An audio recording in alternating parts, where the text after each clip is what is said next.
University of Washington in Seattle, Upon Reflection with Al Page. Our guest is Bruce G. Cumings, Associate Professor in the Jackson School of International Studies at the University of Washington. When you go into a bookstore, almost any bookstore, you can find a lot of books on China, a lot of books on Japan. You find almost no books on English, new or old, on Korea. Why is this? It's an unfortunate situation. I think publishers tend to think there's a very small reading public for Korea, and as a result, they put very few books into paper or into hardback at a buyable price. I have noticed this myself probably more than anybody, and over the years I've collected a fairly large library of books on Korea. There are a lot of books out there, but they tend not to get into the bookstores, I think, because there's this assumption that you'll sell 5 copies in 5 years. It's unfortunate because even if you were to compare Korea to Vietnam, you know, in Vietnam, especially having to do with the war, there are always 5 or 10 books in a good bookstore. Why should people read about Korea? Why should people learn about Korea? Why is it important? Why should people care?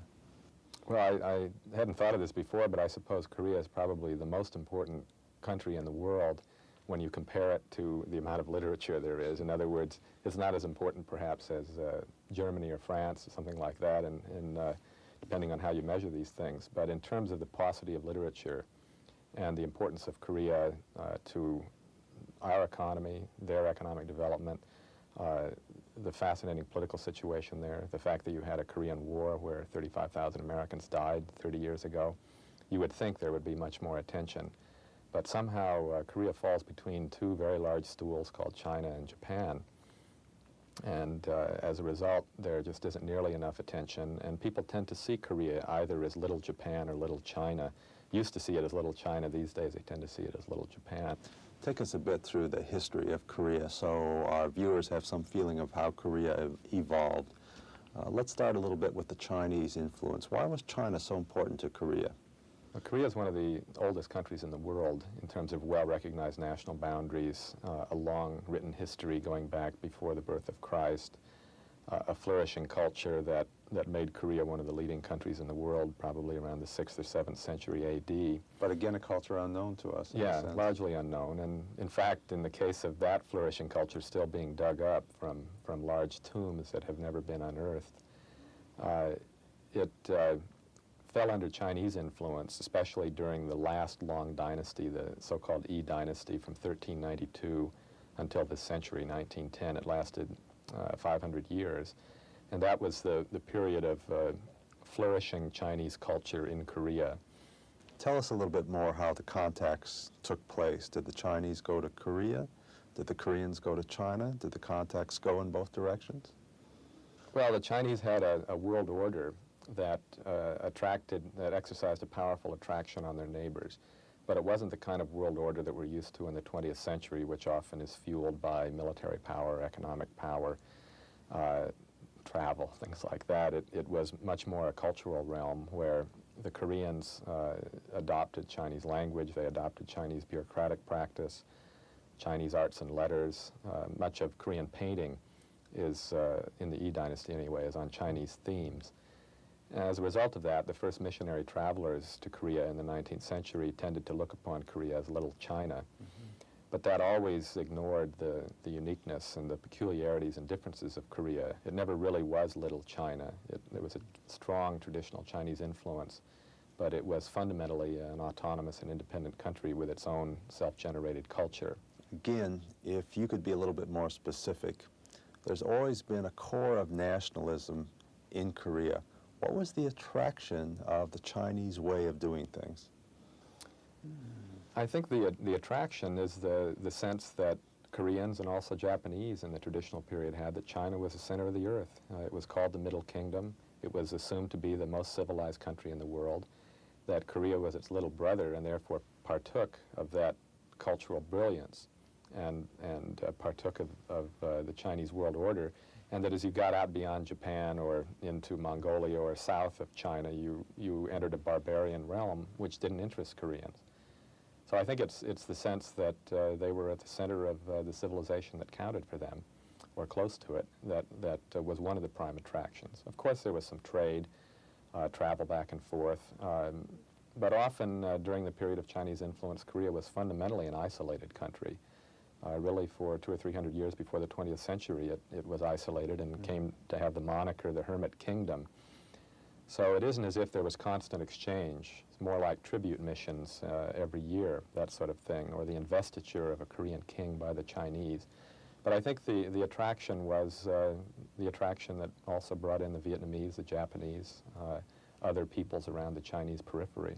What role did the teachings of Confucius have in this attraction? Well, particularly in the Yi Dynasty, the heyday of Confucianism. Confucianism really was the philosophy that structured Korean society.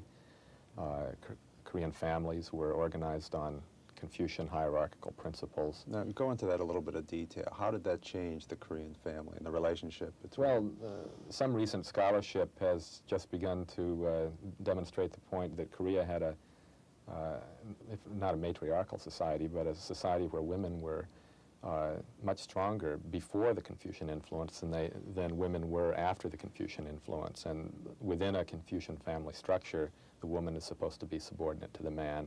Wife follows the husband. The number one son or first son is the key offspring. Daughters were often not even given names until they married. If they were to die before they were married, they weren't even given names, which led to a typical subordination of women. But that was one of the fundamental transformations that occurred in Korean society as a result of the coming of Confucianism. Now, what was the function of those particular relationships? Did they serve an economic function, a social function?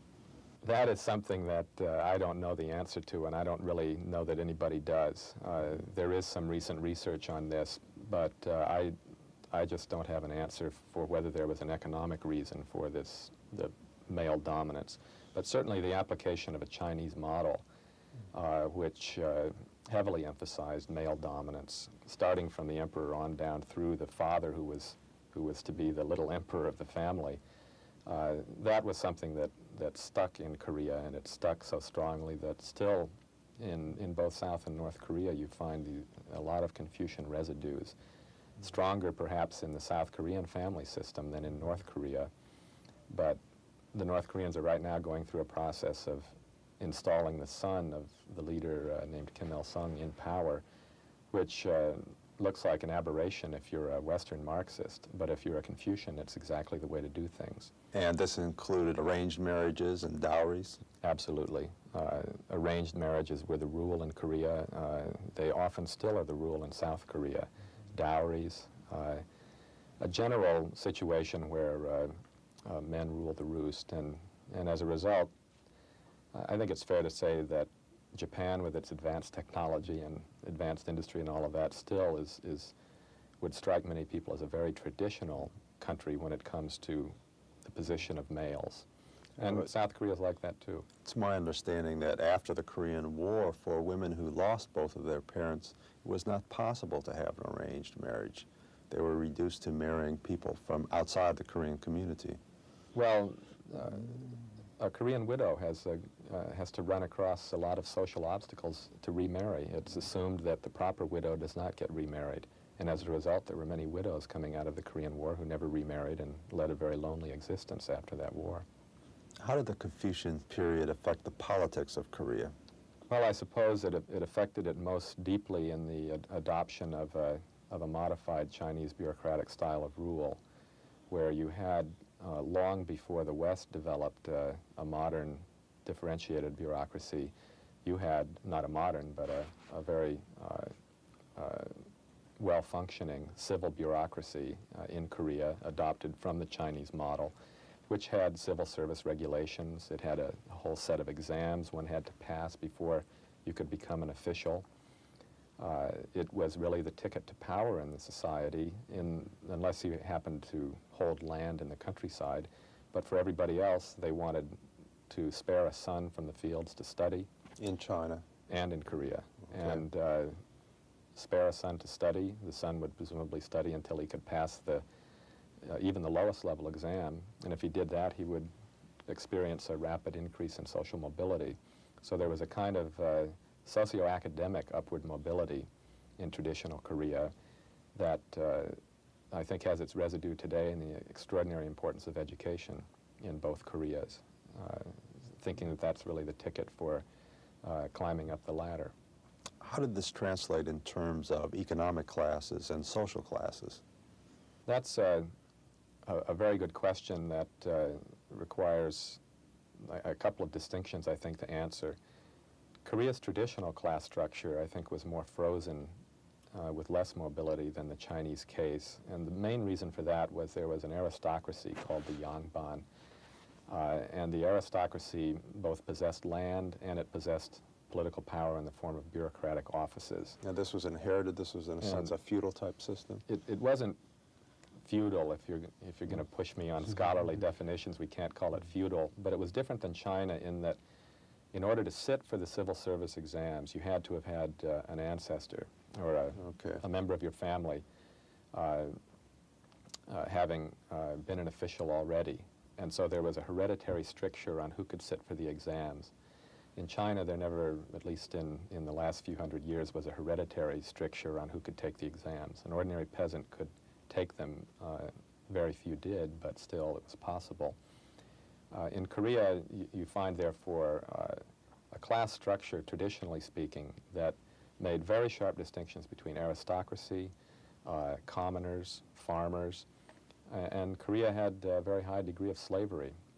Not exactly the same kind of slavery we had in the American South, but it really is one of the world's more interesting societies from the standpoint of the levels of slavery in traditional Korea. How could you become a slave in Korea? What was the mechanism? Usually it was hereditary, but you could be enslaved by running afoul of the law or losing your livelihood and having no choice but to become a slave.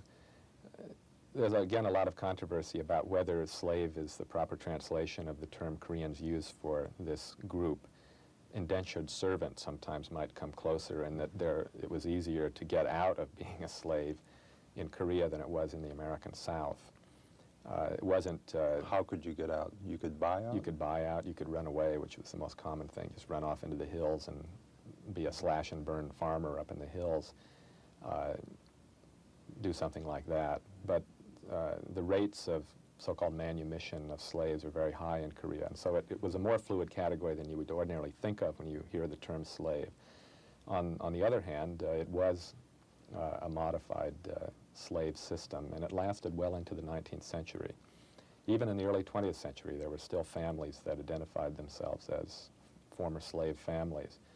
You also, as in Japan, had a caste of people who were butchers or leather tanners, somebody who worked with the slaughter of animals, entertainers. These people were thought to be so-called base people, mean people, not untouchables as in India, but still a caste you often found living in riverbeds outside or in some harsh environment outside a village or a town. That is not found in China. So Korea is in between China and Japan in terms of the rigidity of its traditional class structure. Much of this was intact at the end of the 19th century, but the 20th century has just been an onslaught against the traditional class structure in Korea. Before we go to the year 1910, let's go back to what you mentioned previously, a long period of political stability. Is the rigidity we're talking about an important part of the ability of the political system to last for that long? Well, when Westerners first came to Korea, they thought it was one of the most rigid systems they'd ever seen, and they said it was a system more Confucian than China. And it did have the social rigidities that I've just talked about, more so than China did.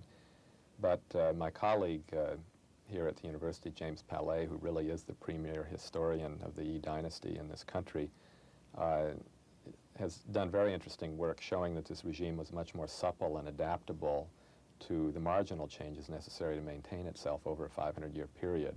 It couldn't suffer the full onslaught of foreign imperialist attention, either from the West or from Japan. It wasn't strong enough to resist that or to make the necessary changes at home to transform the situation. But internally, it could take care of any possible cancerous growth. Right. Internally, it was a regime that really had some very flourishing periods of great cultural flourishing and up until probably the Japanese invasions at the end of the 16th century, when the Japanese launched two major invasions of the peninsula, you probably had Korea and Japan about at the same level, however you would define it, in terms of level of culture, advancement, technology, things like that. But by the 19th century, Korea was clearly behind Japan, and somewhat in the situation that China found itself in, of being feeling culturally superior to the West, but being woefully inadequate to resist the West with either the new weaponry or industrial technology or something like that. All right, let's jump to 1910. The Japanese came once again, and this time they were successful. What happened in 1910? Well, what happened in 1910 was the culmination of events that had been going on for about 15 years in Korea. To make a long story short, basically the Sino-Japanese War of 1894-5, when Japan clearly established its military and technological dominance over China, which reversed a situation where Japan had been considered inferior to China.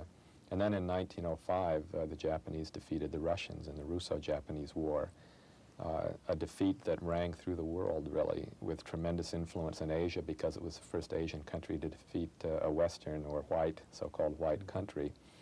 We're number one. We're number one. And it's funny you mention that, because if you look back at British publications from the period, like the comedy magazine Punch, you will see them saying, well, those Japanese really know how to fight, and they know how to organize their industry.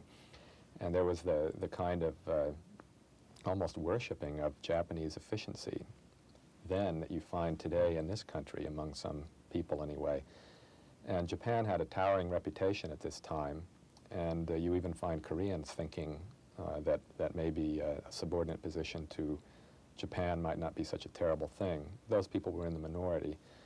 The majority of Koreans resisted Japanese rule and felt that, unlike many other colonial situations, such as in Africa, where you didn't really have a nation with national boundaries in many cases, so the colonial power that carved out the national boundaries in a country like Mali or any number of others in Africa, Korea had well-recognized national boundaries. They'd ruled their own affairs for centuries. They had always felt themselves superior to the Japanese. So when Japan defeated first China, then Russia, established a protectorate over Korea in 1905, taking charge of Korea's foreign policy and so on, and then in 1910 just formally annexing Korea as a colony, was deeply humiliating to Koreans. Was there resistance from the Koreans at that time? Yes, there was a resistance that is known as, in translation, as the Righteous Army resistance. It consisted of aristocrats, landlords, and retired military officers from the old Korean army, organizing peasant militias and, kind of rudimentary guerrilla warfare against the Japanese. That went on from 1907 until 1910 or 1911. There never has been very good research on the extent of this resistance, but it's something that Koreans point to with great pride. And it makes the general point that Koreans, either at the time they were colonized or at the end of the colony in 1945, never as a people accepted the legitimacy of Japanese rule. Yet the Japanese got tremendous control over that country, down to many, many details.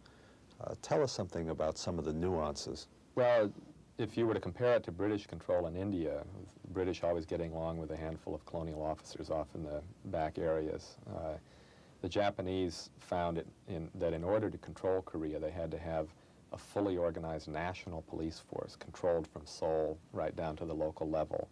So there was something like, I think, about 25,000 Japanese national policemen by the 1940s controlling law and order in Korea. You had an enormous overgrown bureaucracy with agricultural specialists fanning out into the countryside to do irrigation projects. You had what is called these days administrative guidance in the Japanese economy, only this was a colonial situation where a real army of tens of thousands of administrators controlled Korea. The Japanese were also willing to use very brutal methods to deal with resistors. Torture? Torture, probably the first example of what we've called thought reform or brainwashing, as it came to be known here in the 50s, where a recalcitrant resistor would be brought into the police and required to confess his sins and to write and rewrite the confession until he got it right, and to recant his previous beliefs and then be marched in front of the public saying a lot of pro-Japanese slogans and things, which is really much worse than if you take a person and throw him in jail, because you take a person and really destroy his character and his psyche in this sort of a thing. And a number of Koreans were removed to Japan. Why? There actually was a huge flow to Japan of millions of Koreans. There were at least 2 million Koreans in Japan during World War II.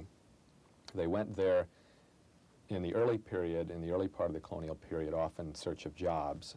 The wages were a bit better in Japan, and often there were high unemployment rates in Korea. Also, a lot of Koreans lost their land as a result of Japanese settlers taking over their land, and so to get a livelihood, they would go to Japan. But from 1937, when Japan declared war on China, from that point on, Koreans were mobilized, often directly mobilized in work details, to go and do work in Japanese industries, especially mines, where Koreans often did the hardest pit labor. The Japanese also had a terrible labor shortage during World War II because they had to fan out all over much of East and Southeast Asia, and Koreans would substitute for the workers who were somewhere else or workers who were in the Japanese army. And as a result, you still have about 800,000 Koreans in Japan. Which is in part an open sore, is it not? It's an open sore because of the civil rights, or lack of them, for these citizens. They still are not considered ordinary Japanese citizens, even though these are people who, by and large, want to live in Japan rather than in Korea. One fact that almost nobody knows, but that is a very daunting fact, is that the majority of Koreans who came to Japan came from southern Korea, because that was where you had the highest population concentration and the largest number of peasants. But after World War II, 300,000 to 400,000 of these people, mostly with homes in South Korea, went back to North Korea. They chose to go to North Korea. It's one of the only movements into a communist country rather than out, although there was lots of movement out of North Korea as well. And I think that was primarily a result of the discrimination against Koreans in Japan, and the fact that North Korea has always been harping on, you know, backing up people who feel discriminated against in Japan. But it's something most people don't know. They also don't realize that the majority of Koreans in Japan tend to be pro-North rather than pro-South. It's an untold story, but a very interesting story, which goes back to this colonial mobilization. Let's jump to the period 1943-53, where in some sense Americans become interested in Korea for the first time. In your mind, how were Americans' perceptions formed by this particular period of time? Well, I suppose the American perception of Korea in 1943 would have required asking maybe 1,000 people before you got a perception. Korea was not a concern for American policy after 1910. By and large, the U.S., as a matter of foreign policy, decided not to challenge Japanese rule in Korea, in part because we had a colony in the Philippines and we didn't want the Japanese challenging us there. I think that was exactly the trade-off. And yet in 1943, within the State Department, we started getting interest in Korea. And in fact, in the middle of World War II, our State Department planners defined Korea as of importance to post-war Pacific security. And it's really from 1943 that the U.S. first develops a strong interest in what's going on in Korea, and the first time it does away with its policy of non-interference. And that inaugurated American attention to Korea, but it was an official State Department attention, and most people still knew nothing about Korea. By 1950, you had had a 3-year American occupation of Korea, from 1945 to 1948, a full military government.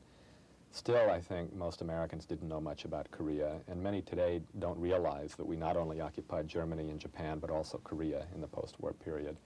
It's the Korean War from 1950 to 53 that I think gave Americans their first wide public perception of Korea, and it was an unfortunate one, because the pictures that came back were of GIs struggling in snowdrifts somewhere up in the hills fighting communists. So it was seen as a frozen wilderness. Or there were pictures of refugees and orphans and a war-torn country.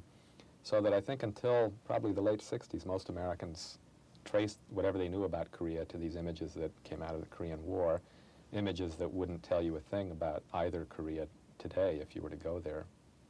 In your opinion, what does the future hold for American-Korean relationships? If you had to project out 20 years from now, what do you see? Well, I think that there's going to have to be a fairly large change, because I believe the American position in Korea now, as it stands now, is rather an anachronism. It still is fundamentally the same position that existed in 1953 at the end of the Korean War. Now, when you say American position, you're indicating the State Department position? More the military. We still have 40,000 troops in Korea. We maintain control of the South Korean armed forces through a joint command system. We still have a United Nations command in Korea. And these are things that are eventually going to go by the boards and don't serve the function today that they served in the Korean War. Furthermore, we have no relations whatsoever with North Korea, in spite of North Korea being a good friend of our good friend, the People's Republic of China. So I anticipate within the next 10 years or so an ending of that joint command, probably the beginnings again of a withdrawal of American troops, so that South Korea will be defending itself independently, or at least independently of American ground forces, and some sort of an opening toward North Korea in the form of trade or cultural exchanges. There's been a lot of behind-the-scenes maneuvering toward that end for the last couple of years, and I think probably 20 years from now we will have relations with both North and South Korea, and they both, not just the South, but both will be perceived as economically strong, not allies, allies in the case of the South, competitors in the case of both South and North. Bruce G. Cumings, Associate Professor in the Jackson School of International Studies at the University of Washington, upon reflection.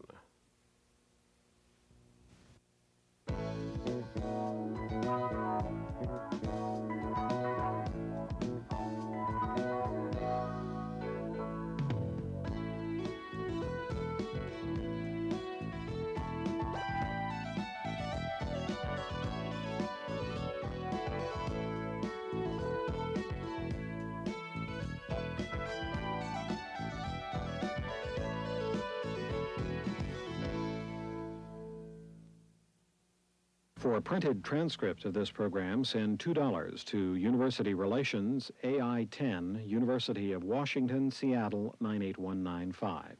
Be sure to identify today's guest.